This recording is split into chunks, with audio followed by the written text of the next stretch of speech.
Le journal.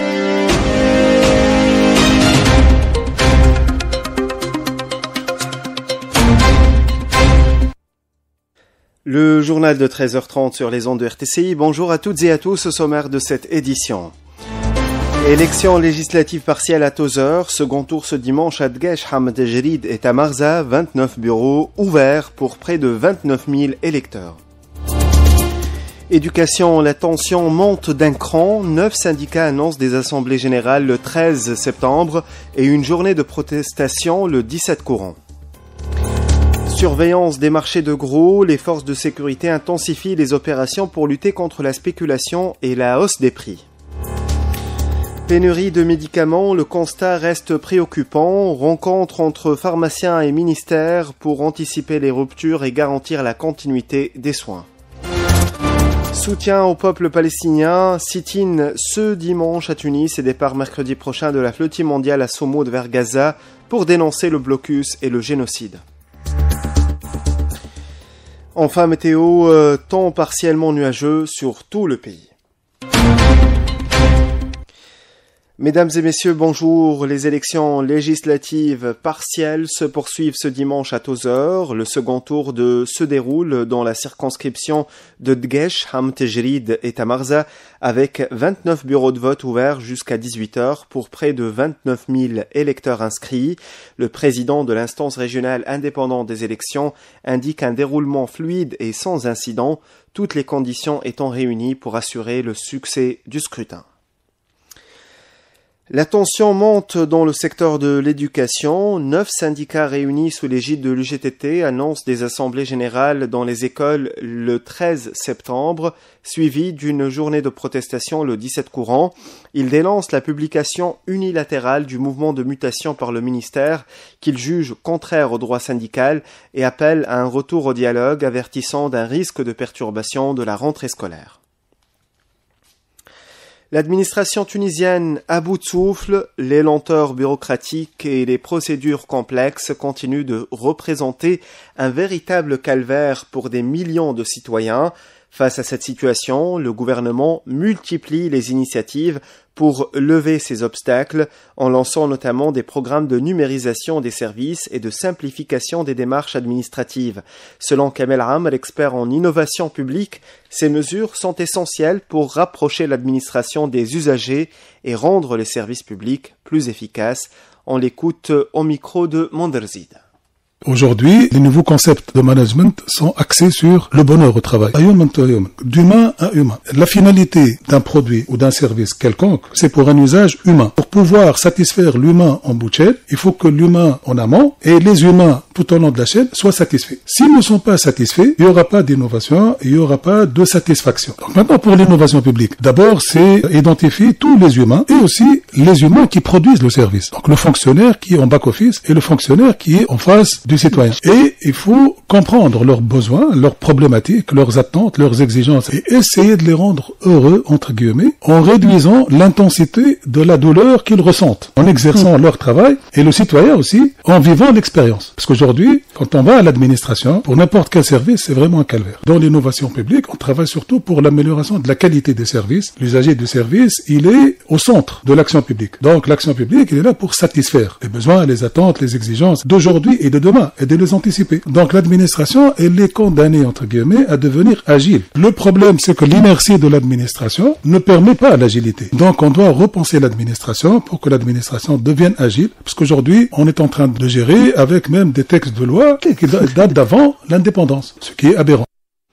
Des unités des forces de sécurité de la garde nationale ont mené hier des opérations de surveillance et de sensibilisation simultanées sur les marchés de gros à travers tout le pays. Ces opérations ont impliqué tous les acteurs du processus d'approvisionnement, de régulation des prix, de vente et de distribution. Selon un communiqué publié par le ministère de l'Intérieur hier soir, cette initiative fait suite aux instructions du président de la République visant à lutter contre toutes les formes de spéculation, de monopole et d'augmentation des prix des légumes, des fruits et autres produits de consommation. La compagnie Tunisair reste dans le rouge malgré la reprise. Le transporteur national affiche un déficit de 335 millions de dinars au 31 décembre 2021, malgré une hausse de 20% de ses revenus portée par l'augmentation du transport aérien et du nombre de passagers. Au deuxième trimestre de l'année 2025, le chiffre d'affaires a également progressé de 8%, dépassant 403 millions de dinars avec plus de 660 000 passagers transportés. La ville de Hammamet accueille ce week-end un forum dédié à l'ouverture des entreprises tunisiennes, en particulier les PME et les startups, vers les marchés africains, organisé dans le cadre du projet Tunisia Boost App. Cet événement prépare une nouvelle mission au Sénégal après une première étape réussie en Mauritanie. Le programme cible 140 PME et ambitionne de renforcer la diplomatie économique tunisienne à l'international. Dans la poursuite de cette dynamique, l'intégration économique tuniso-algérienne au centre d'un entretien entre le ministre du Commerce Amir Abid et son homologue algérien Taïb Zitouni en marge de la foire commerciale intra-africaine tenue cette semaine à Alger, les deux parties ont convenu de mettre en place de nouveaux mécanismes pour stimuler les échanges bilatéraux, lever les obstacles à la circulation des marchandises et viser conjointement les marchés africains. L'Afrique, un marché d'avenir pour la Tunisie, le commerce intra-africain reste limité, représentant seulement 16 à 17% des échanges du continent, contre 66% en Europe. Les enjeux d'intégration économique se font donc de plus en plus pressants. La Tunisie s'illustre en multipliant par 3 les exportations vers l'Afrique subsaharienne en 10 ans. Enis Jaziri, président de Tunisia Africa Business Council, le TABC, au micro de Zainfels. Les chiffres de tout ce qui est commerce interafricain, aujourd'hui il est aux alentours de 16-17%. Comparé à l'Europe, c'est 66%. Donc on est encore très loin par rapport aux chiffres et ambitions des Africains. Mais à travers les initiatives telles que la ZLECAF, le COMESA et beaucoup d'autres initiatives qui sont en train d'être faites sur le continent africain, il y a une dynamique très importante. Le commerce interafricain va progresser d'une manière extraordinaire. L'export tunisien est en train de progresser. On a en 10 ans multiplié par 3 nos exportations vers le marché de l'Afrique subsaharienne. La pénurie de certains médicaments vitaux et le risque de rupture de stock ont fait la une de l'actualité nationale ces derniers jours. La rencontre cette semaine entre le syndicat des pharmaciens d'officine et le ministre de la Santé a dressé un état des lieux préoccupant et permis également d'identifier les priorités portant notamment sur l'allègement de la dette de la CNAM, la création d'une plateforme nationale de veille et d'alerte sur les ruptures de médicaments et le renforcement de l'industrie locale. L'objectif étant d'anticiper les ruptures, coordonner les acteurs de médicaments et garantir la continuité des soins pour les patients. Moulk Al-Moudir, vice-présidente du SPOT, nous en dit plus au micro de Zainfels. Il a été convenu de travailler conjointement afin de trouver des solutions urgentes aux difficultés, avec l'engagement du ministère à adopter une série de mesures pratiques, comme par exemple le passage à la prescription par DCI, comme d'ailleurs le recommande l'Organisation mondiale de la santé. Cette mesure constitue une étape importante pour répondre aux difficultés actuelles, notamment rationaliser les dépenses, garantir aussi la disponibilité du médicament et surtout renforcer l'industrie locale. Il a été convenu aussi de renforcer l'Observatoire national des médicaments par une plateforme de veille et d'alerte qui pourrait mettre en place une stratégie préventive quant aux ruptures des médicaments. Il a été aussi convenu de renforcer la situation auquel fait face les officines avec la Caisse nationale d'assurance maladie. Télémédecine, le ministère de la Santé annonce la mise en service de nouvelles liaisons directes entre les services d'imagerie médicale de Mednine, Djerba et Bingerden avec l'hôpital numérique de Tunis pour améliorer la coordination et la prise en charge des patients. L'hôpital régional de Zarzis a également reçu un nouveau scanner bientôt intégré au réseau avec pour objectif de renforcer l'offre de soins dans la région. Santé toujours, un nouveau centre de transfusion sanguine au service des habitants du Sud a ouvert ses portes hier à Bingerden, gouvernorat de Mednine. Cette nouvelle antenne de la banque de sang vise à rapprocher les services de transfusion des habitants du Sud-Est, leur évitant ainsi de se déplacer vers Sfax ou Gabès. Taïb Challouf, directeur régional de la santé de Mednine, nous en parle au micro de Mimoun Tounsi. On a commencé l'exploitation du service de la Banque du sang à l'hôpital régional de Ben Gardem. C'est une zone frontalière et donc il y a certainement besoin du sang. Et pour essayer de rapprocher ce service qui est très noble aux citoyens, ce qui va permettre d'éviter le déplacement des malades et des donneurs du sang vers les hôpitaux du voisinage. Et ça, c'est un fait, bien sûr, très important. C'est un projet qui a coûté aux alentours de 300 000 dinars. Il a été bien sûr renforcé par les ressources humaines. Donc on a eu les techniciens biologistes de laboratoire, les équipes médicales, les équipes paramédicales et tous les équipements nécessaires pour l'exploitation de ce service. Ce centre, il va couvrir une population d'environ 90 000 habitants. Et en plus de ces 90 000, il y a presque 30 000 qui sont passagers. Et on estime, bien sûr, un nombre d'environ une dizaine de donneurs de flacons de sang par jour, quotidiennement.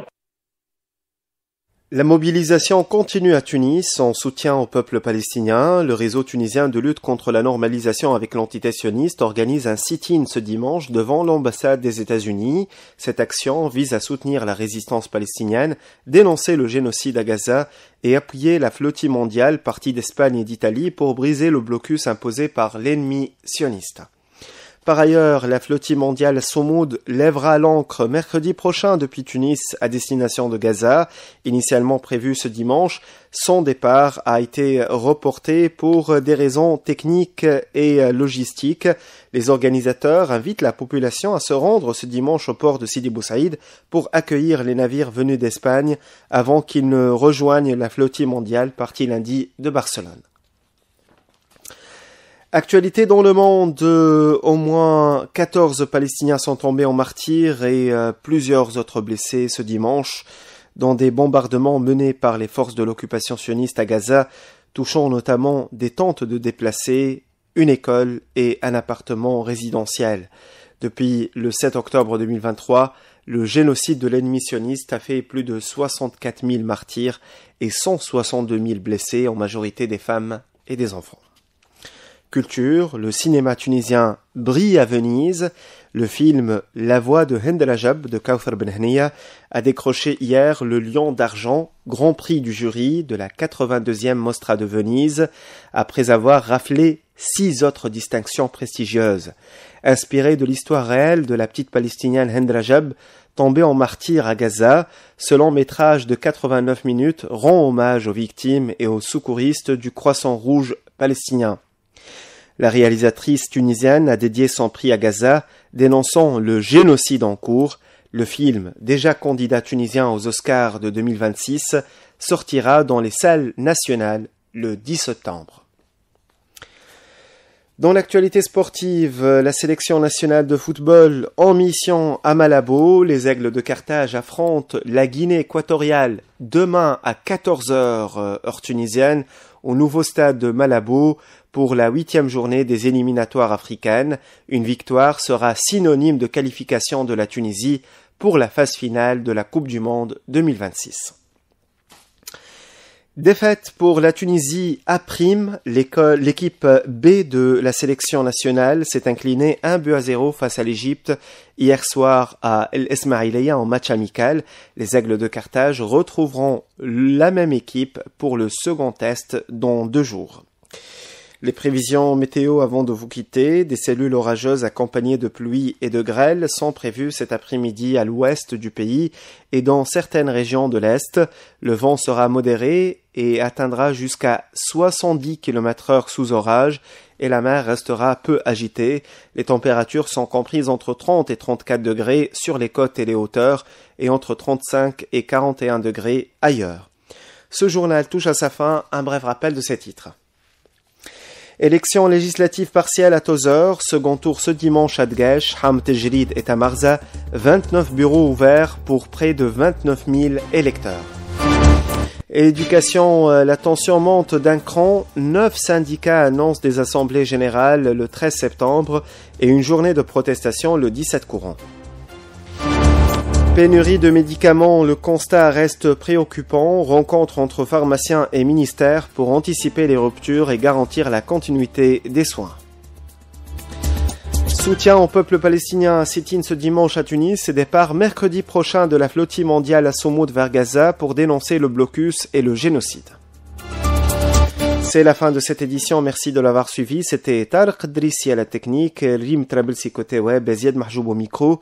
Bonne suite de programmes sur RTCI.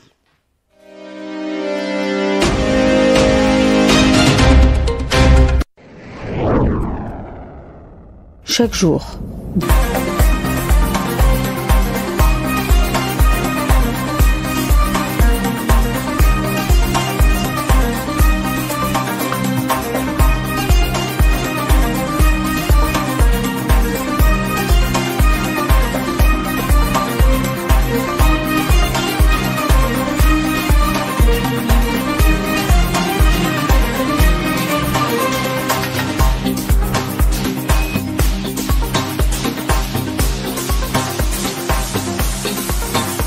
وعبد القادرية هدو علم الحال عليا ديري حالية هدو علم